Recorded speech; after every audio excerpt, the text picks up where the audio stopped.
الحمد للہ وحدہ لا شریک لہ والصلاة والسلام علی من لا نبی بعد اللہم صلی علی محمد وعلی آل محمد کما صلیت علی ابراہیم وعلی آل ابراہیم انک حمید مجید اللہم بارک علی محمد وعلی آل محمد کما بارکت علی ابراہیم وعلی آل ابراہیم انک حمید مجید۔ اللہ تعالیٰ کا احسان ہے کہ اللہ تعالیٰ نے ہمیں انسان بنایا، مسلمان بنایا، حضور اکرم صلی اللہ علیہ وسلم کا امتی ہونے کا شرف بخشا۔ اللہ تعالیٰ ہمیں رسول اکرم صلی اللہ علیہ وسلم کا صحیح امتی اور صحیح مسلمان بن کر زندگی گزارنے کی توفیق عطا فرمائے۔ شریعت میں دو چیزیں بہت اہم ہیں، نمبر ایک علم صحیح، نمبر دو عمل صالح۔ علم صحیح ہوگا تو عمل صالح ہوگا، اور اگر علم صحیح نہیں ہوگا تو عمل صالح کیسے ہوگا؟ تو علم صحیح بھی ضروری ہے اور عمل صالح بھی ضروری ہے۔ علم صحیح انسان کو ہمیشہ ملتا ہے فقہائے کرام سے، علم صحیح انسان کو ملے گا فقہائے کرام سے، علم صحیح انسان کو حاصل ہوگا فقہ سے۔ ایک ہے فقہ اکبر اور ایک ہے فقہ اصغر۔ فقہ اکبر کا معنی بڑی فقہ، فقہ اصغر کا معنی چھوٹی فقہ۔ فقہ اکبر کہتے ہیں عقائد کو، اور فقہ اصغر کہتے ہیں اعمال اور مسائل کو۔ تو اسی طرح ایک فقیہ اکبر ہے اور ایک فقیہ اصغر ہے۔ فقیہ اصغر علم الکلام پہ بات کرنے والا، عقائد کو سمجھانے والا، اور ایک ہے فقیہ اصغر مسائل کو بتانے والا اور مسائل شریعت کو دلائل کے ساتھ پیش کرنے والا۔ ایسے افراد امت پہ کم ہوتے ہیں، لیکن ہوتے ہیں جو فقیہ اکبر بھی ہوں، فقیہ اصغر بھی ہوں، علم الکلام پر بھی بات کریں، علم الفقہ پر بھی بات کریں، عقائد بھی سمجھائیں اور مسائل بھی سمجھائیں۔ تو علم صحیح کے لیے ضروری ہے کہ انسان کا فقیہ سے رابطہ ہو۔ حضور اکرم صلی اللہ علیہ وسلم نے فقیہ کی عظمت کو سمجھانے کے لیے ارشاد فرمایا، فقیہ واحد اشد علی الشیطان من الف عابد۔ انسان کا سب سے بڑا دشمن وہ ابلیس شیطان ہے۔ قرآن کریم نے صاف لفظوں میں ارشاد فرمایا، ان الشیطان لکم عدو فاتخذوہ عدوا۔ شیطان تمہارا دشمن ہے اور تم اس کو اپنا دشمن سمجھو، دشمن بنا کے رکھو، اس کو دشمن سمجھو۔ شیطان تمہارا عدو ہے، تمہارا دشمن ہے، تم بھی اس کو دشمن سمجھو۔ تو رسول اکرم صلی اللہ علیہ وسلم ارشاد فرما رہے ہیں کہ ایک فقیہ سے شیطان اتنا ڈرتا ہے کہ جتنا غیر فقیہ سے نہیں ڈرتا۔ یعنی ایک شخص کے پاس عمل کی دولت موجود ہے، علم کی دولت نہیں ہے، اور ایک شخص کے پاس علم کی دولت بھی ہے، عمل کی دولت بھی ہے، تو فقیہ سے شیطان اتنا ڈرتا ہے کہ 1000 عبادت گزار سے بھی نہیں ڈرتا۔ 1000 عبادت گزار کو جب چاہے گا یہ دھوکہ دے لے گا، جب چاہے گا یہ پٹری سے اتار لے گا۔ لیکن فقیہ، اور فقیہ بھی ایسا، فقیہ اکبر بھی ہو، فقیہ اصغر بھی ہو، فقیہ النفس بھی ہو، اپنے نفس کی نگرانی بھی کرتا ہو، خواہشات کو کنٹرول بھی کرتا ہو، تو ایسے شخص کو عام طور پر شیطان کے لیے بہکانا بہت مشکل ہوتا ہے۔ تو رسول اکرم صلی اللہ علیہ وسلم نے کتنی پیاری بات ارشاد فرمائی ہے کہ فقیہ سے جس قدر شیطان خوفزدہ ہے، جس قدر گھبراتا ہے، جس قدر ڈرتا ہے، اس طرح تو 1000 عابد سے بھی نہیں ڈرتا۔ ایک فقیہ شیطان پر 1000 عابد سے زیادہ باری۔ تو انسان کی اصلاح ہوگی، انسان کو رہنمائی ملے گی، انسان دین پر عمل کرے گا۔ نمبر ایک، اس کے پاس علم صحیح ہو۔ اور علم صحیح فقہا سے ملے گا۔ نمبر 2، انسان کے پاس عمل صالح ہو، اور عمل صالح کی بہترین صورت وہ صوفیاء کی جوتیاں سیدھی کرنا ہے، مشائخ طریقت کی خدمت میں بیٹھنا ہے، کسی مرشد کے ساتھ اصلاحی تعلق قائم کر کے بیعت کر کے خود کو اس کے حوالے کرنا ہے اور ان کی ہدایات پر عمل کرنا ہے۔ یہ 2 باتیں بہت اہمیت کے ساتھ سمجھیں۔ میں نے اس وقت قرآن کریم کی 2 جگہ سے تلاوت کی ہے۔ رسول اکرم صلی اللہ علیہ وسلم نے کس قدر بات سمجھائی ہے، اللہ کریم نے کس طرح قرآن کریم میں بات سمجھائی ہے۔ رسول اکرم صلی اللہ علیہ وسلم کی جو صفات ہیں، ان صفات کا خلاصہ 2 صفتیں ہیں، ایک صفت نذیر اور ایک ہے صفت بشیر۔ یہ جو صفت نذیر ہے، اس کا معنی ہے امت کو ڈرانا اور جہنم کی آگ سے بچانا۔ صفت بشیر کا معنی ہے امت کو خوشخبریاں دینا، جنت کی طرف متوجہ کرنا۔ تو رسول اکرم صلی اللہ علیہ وسلم کی صفت نذیر کے جو ورثاء ہیں وہ فقہا ہیں، اور صفت بشیر کے جو فقہا اور جو وارث ہیں وہ صوفیاء ہیں۔ اس کا معنی یہ نہیں کہ جو فقیہ ہے وہ ہے کہ جس کے پاس تصوف کی نعمت نہ ہو۔ مقصد یہ ہے کہ غلبہ صفت نذیر کا فقہا کے اندر ہے اور غلبہ صفت بشیر کا صوفیاء کے اندر ہے۔ اس بات کی طرف قرآن کریم نے یوں اشارہ فرمایا، فلولا نفر من كل فرقة منهم طائفة ليتفقهوا في الدين ولينذروا قومهم۔ رسول اکرم صلی اللہ علیہ وسلم کے صحابہ کرام رضی اللہ عنہ مجمعین کو یہ بات بتائی گئی کہ بہت سارے لوگ جہاد کے اندر چلے جاتے ہیں، تو ان میں سے کچھ لوگ وہ رہ جاتے ہیں جو دین میں تفقہ، دین میں سمجھ حاصل کرتے ہیں، فقیہ بنتے ہیں۔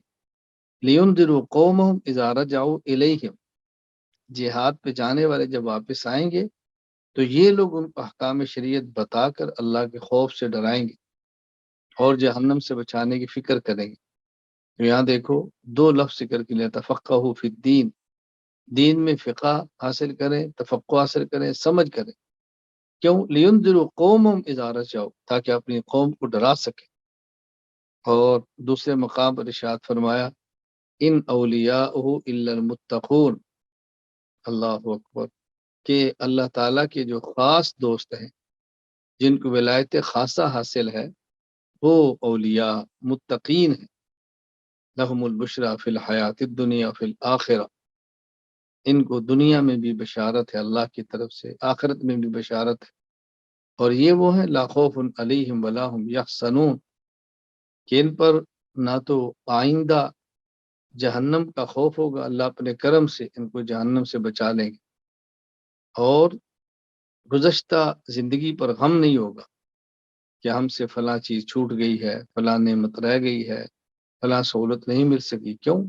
اللہ کریم اتنا کچھ عطا فرما دیں گے کہ گزشتہ خوشیوں کو وہ اللہ کی رضا کے لیے چھوڑنے پر غم ہی نہیں ہوگا۔ ایک انسان اللہ کی رضا کے لیے گناہ کو چھوڑتا ہے تو گناہ کو چھوڑتے پر وقتی طور پہ اس کو دکھ ہوتا ہے، کسی عورت سے ناجائز تعلق ہے، اللہ کے لیے اس تعلق کو چھوڑ دیتا ہے، بازار میں جاتا ہے، نامحرم عورت سامنے آتی ہے، اس کو دیکھنے کو دل کرتا ہے، اللہ کے خوف کی وجہ سے باز آ جاتا ہے، اس کے پاس مواقع حرام کھانے کے موجود ہیں، اللہ سے ڈر کے حرام کو چھوڑ دیتا ہے، اللہ کے خوف سے حرام سے باز آ جاتا ہے۔ کوئی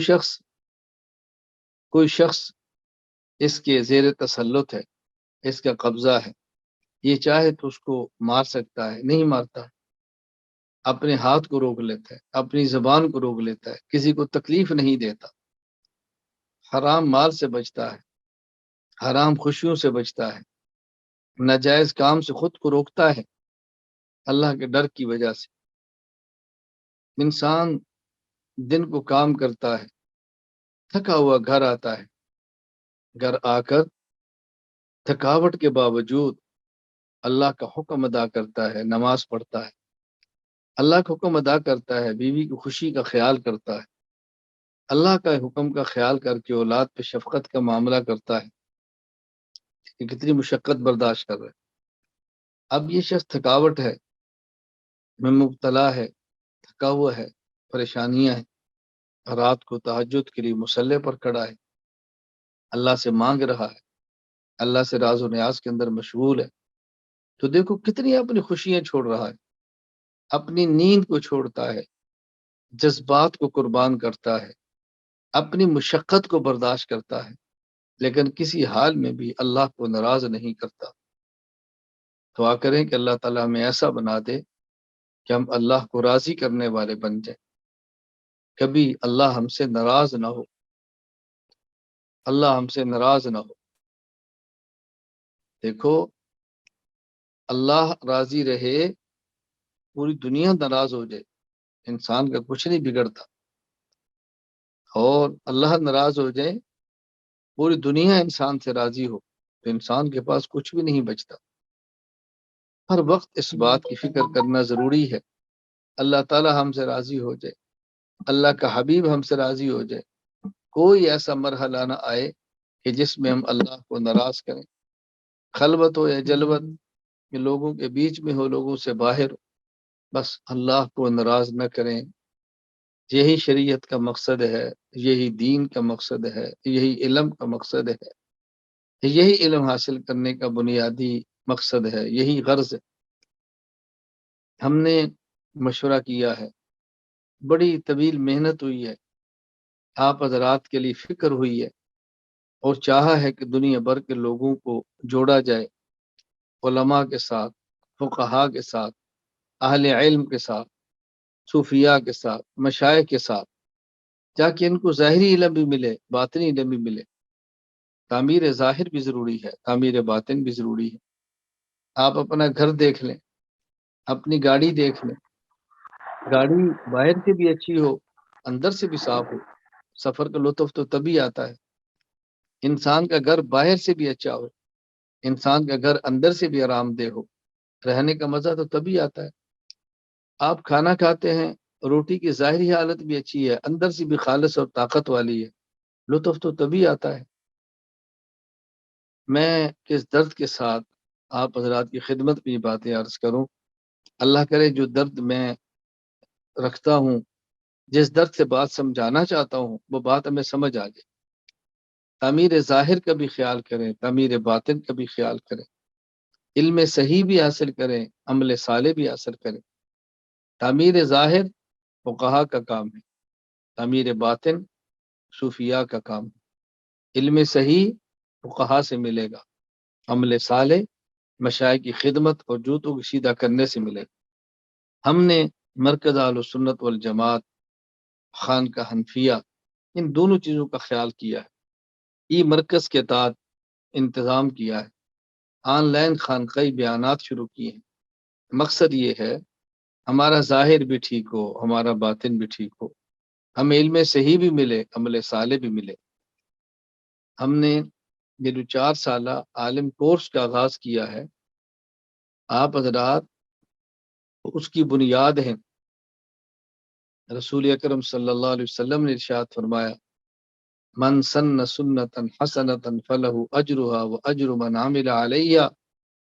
جو شخص ایک نیک کام کا آغاز کرتا ہے، اس نیک کام کا اجر اس آغاز کرنے والے کو ملتا ہے، اور بعد میں آنے والے جو لوگ اس نیک کام کو کریں گے، اس آغاز کرنے والے کو ان تمام کا اجر ملے گا۔